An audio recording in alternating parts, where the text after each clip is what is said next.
She thought he would be the best person. She thought he could be president of the United States if something happened to her. You're talking about $1 billion. And I'm so sorry. The Walz administration was using monitoring and threats to make sure that they couldn't come forward. Documented evidence of what's going on, like emails from people associated with Feeding Our Future saying that if you don't approve new minority-owned businesses, that accusations of racism are going to fly all over the news. It's because criminals are stealing it and they won't do anything about it. And they didn't do anything about it because of racism.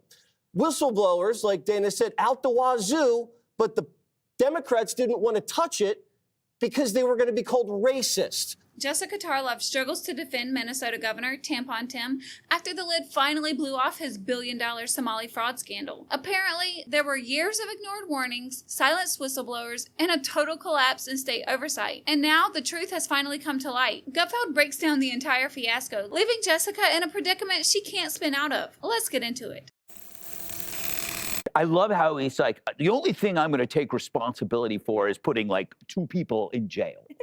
Dozens of people of East African descent have been charged, convicted, and sentenced for stealing more than $1 billion in taxpayer money from government programs during COVID. As you know, Governor, that is more than Minnesota spends each year to run its Department of Corrections. So I want to give you a chance to respond to this. Do you take responsibility for failing to stop this fraud in your state? Well, certainly I take responsibility for putting people in jail. After what, I don't know, is it like a decade, $1 billion, in which they ripped off the elderly, infants, the sick, the hungry. They should be executed, right? This guy shows up. This guy shows up with, hey, I arrested. No, you're like the guy who shows up and eats the free pizza, but you didn't help any of us move the furniture. Hey, guys, I'm here. I'm here. What you're seeing is the ultimate opportunity cost of electing a vacuous virtue signaler with no skills at all. Well, according to Tim Walz, as a governor, he has to solve problems. Governors don't get to just talk theoretically. We have to solve problems. And I will note, it's not just Somalis. While he was pushing tampons and trans in men's rooms, the Somalis were ripping off the state like it was a 24-hour mini-mart in Philadelphia. This is what happens when you elect a person who will say anything but is incapable of doing anything. This party, his party, they are the ultimate in self-serving, self-seeking selfishness.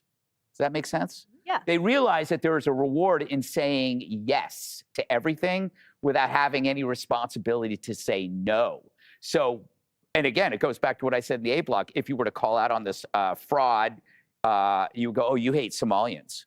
Why are they all Somalians? You hate us. You hate us. No, we hate the people who were doing this. You got to give credit to Walter Kern, who covered this in County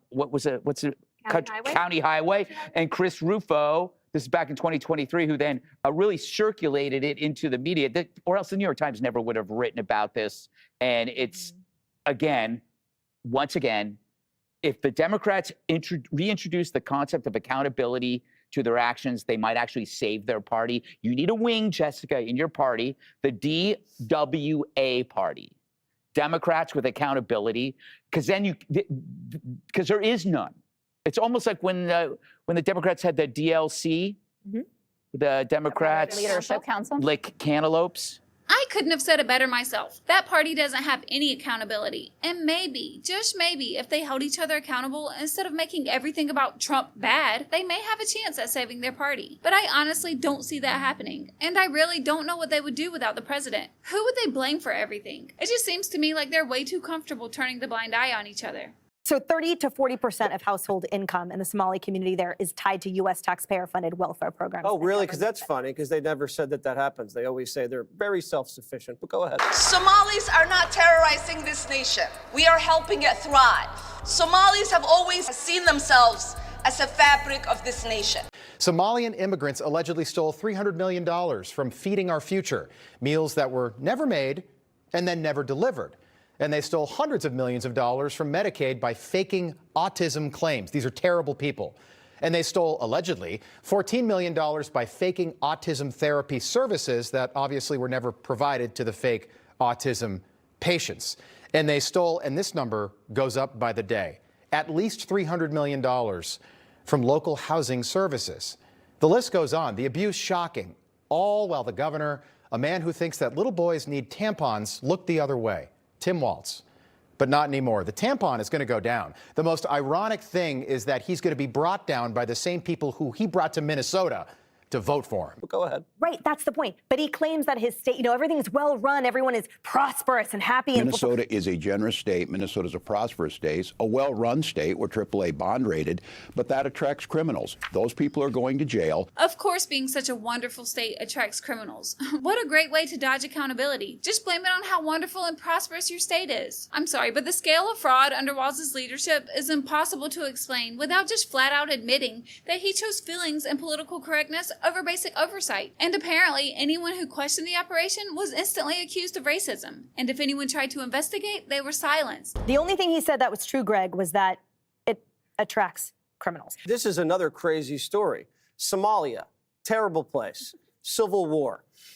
Clinton comes in, Black Hawk Down, feels guilty, says, the way we're going to do this, we'll just bring them all here, and just starts paroling tens of thousands of Somalians into Minnesota. Now, why Minnesota of all places? It's not warm. It's not like New York City. It's because the Latin American migrants hadn't gotten there yet. So the business community was like, let's send them to Minneapolis because that'll keep profits up and keep the wages down. And then we could all pat ourselves on the back and say diversity is our strength, right?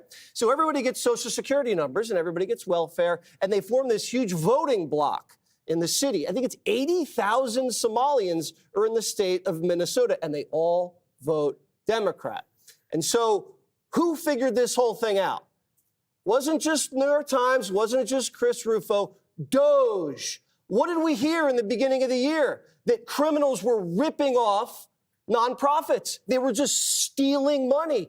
Dana's right. They happened in New York. It happened in LA. Remember they had, was it $24 billion for the homeless? You don't think this is happening in every city across the country? That's where the money's going. Democrats are always so worried about inflation and the social welfare net. It's because criminals are stealing it and they won't do anything about it. And they didn't do anything about it because of racism.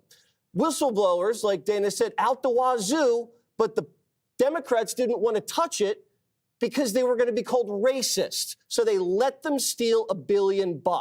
And now they're all broke. And now they look stupid. And you know who looks really stupid? Dana's right. Again, Kamala. Not only did she miss this thievery, they missed him lying about going to war. They missed him honeymooning in Beijing, tampons in the men's room. This guy was the only VP worse than she, and she picked him. I don't think they missed any of that. I think, once again, they turned the blind eye because there's no accountability. And remember the tampons? Jessica had a complete meltdown on the 5, defending Tim Walz's decision to put tampons in the boys' bathroom. She got so upset, she started screeching while trying to justify why tampons needed to be in boys' bathrooms. Watch. Tampon Tim? Tampon Tim. Yes, I would like to talk about it. Good. You know what? If you knew anything about the pink tax or how difficult it is for women when they have their period and they don't have access to tampons. It's not about women. They can get as it. many tampons as they want. That's not Give them hear free this. tampons. Jesse, it's the boys. I want to hear this. The point of having menstrual products available in a boys' bathroom is for 4th to 12th graders, I think, that if there is someone who identifies, if there is a biological female who identifies as a male and uses that, your laughing will be the undoing. To 12th graders, I think, that if there is someone who identifies, if there is a biological female who identifies as a male and uses that, your laughing will be the undoing. Do you ever look back at the last 4 years in utter disbelief? I know I do, a lot. It feels unreal at times, the agendas and ideologies that were being pushed. And I don't even want to imagine how things would be today if Trump hadn't won the election. I don't know about you, but I'm so grateful the buck stopped there. But let's get back to the topic. So as you just saw, Jessica was fighting tooth and nail to defend Tampon Tim. And I'm gonna be honest, it sounds like she attempts to side with him briefly before reading her notes and just completely giving up. The evidence was just too damning. I don't want to malign the reputation of large-scale not-for-profits because they don't all do this. But this Feeding Our Future, which is the main not-for-profit involved in this, is obviously a tremendous problem. And they started being prosecuted by Merrick Garland. I mean, this goes back to the last administration. I really hate people and organizations that took advantage of COVID money. It was a desperate, heartbreaking time in this country where people were dying, losing their businesses.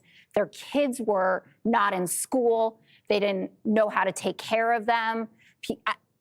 You all remember what it was like. My dad had a small business during COVID. I'm watching him do the applications for, to get the COVID relief funds. It was a painstaking problem and process. And to see $1 billion just go, and I err towards the side of generosity. I understood that part of what Tim Walz was saying, that if an extra dollar goes to someone who didn't need that dollar, but you're talking about $1 billion. And I'm so sorry. Well, you guys think I sound like this all the time, but it is worse. In the Times piece, when they talk about the whistleblower retaliation, saying that the Walz administration was using monitoring and threats to make sure that they couldn't come forward, those are really serious allegations that he is going to have to deal with. And there are other state officials like Amy Klobuchar, I shouldn't say state officials, Senators Amy Klobuchar and Tina Smith. I don't think they like this. I don't think that they would be interested in this. And it'll be fascinating to follow kind of the fallout from it, because it's not going to stop, right? This is kind of like a snowball going down the hill super fast at this point. And they have a lot of documented evidence of what's going on, like emails from people associated with Feeding Our Future saying that if you don't approve new minority-owned businesses, that accusations of racism are going to fly all over the news. Like, it feels a little dead to rights at this point. Poor Jessica. She couldn't spin that story in the Democrats' favor at all. For the first time, she had to stick to the facts. Now, Ilhan Omar made an appearance on CNN where Jake Tapper asked her what went wrong, and you can tell by her response how upset she is over this $1 billion fraud scandal. Can you shed any light on why the fraud got so out of control in Minnesota? I think what happened is that, when you have these kind of new programs that are designed to help people, you're oftentimes relying on third parties to be able to facilitate. And I just think that a lot of the COVID programs that were set up, they were set up so quickly that a lot of the guardrails did not get created. So speaking of Representative Ilhan Omar, they are very complimentary of the Somali community in Minnesota, calling this a political attack on the Somali and Muslim community. It's fraud. You can call it racist all you want, which is what Ilhan Omar defaults to, but you don't ignore the fraud, Morgan. Are we going to just point at people who want to talk about cold, hard truth and say, well, they just hate us, or this is a political attack? Those days are over. Meanwhile, Minneapolis Mayor Jacob Frey apologizes to the Somali community in their native language and lets them know that he stands by them no matter what. And Governor Walz basically attempts to blame this whole ordeal on Donald Trump. It never fails with these Democrats. No matter what happens, they always find a way to blame Donald Trump. Even though this scandal's been going on for years, apparently it's Trump's fault. Magaigawa, Yarub Farid, Jacob Frey, Doka Magalada, Minneapolis. Daman Shabka, Somalied Kunul, Minnesota, Gar Ahan, Minneapolis. Waan Ku Jeel, Nahai, Wa'anku Gerab, Taganahan.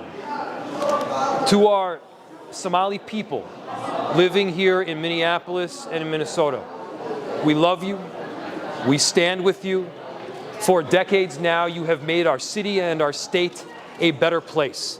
We understand the great contributions that you have made to the state of Minnesota and the city of Minneapolis. Governors don't get to just talk theoretically. We have to solve problems. And I will note, it's not just Somalis. Minnesota is a generous state. Minnesota is a prosperous state, a well-run state. We're AAA bond rated, but that attracts criminals. Those people are going to jail. We're doing everything we can. But to demonize an entire community on the actions of a few, that is totally disconnected with demonizing an entire group of people who came here fleeing civil war and created a vibrant community that makes Minnesota and this country better. But that's Donald Trump. deflect, demonize, come up with no solutions. He's not going to help fix anything on fraud.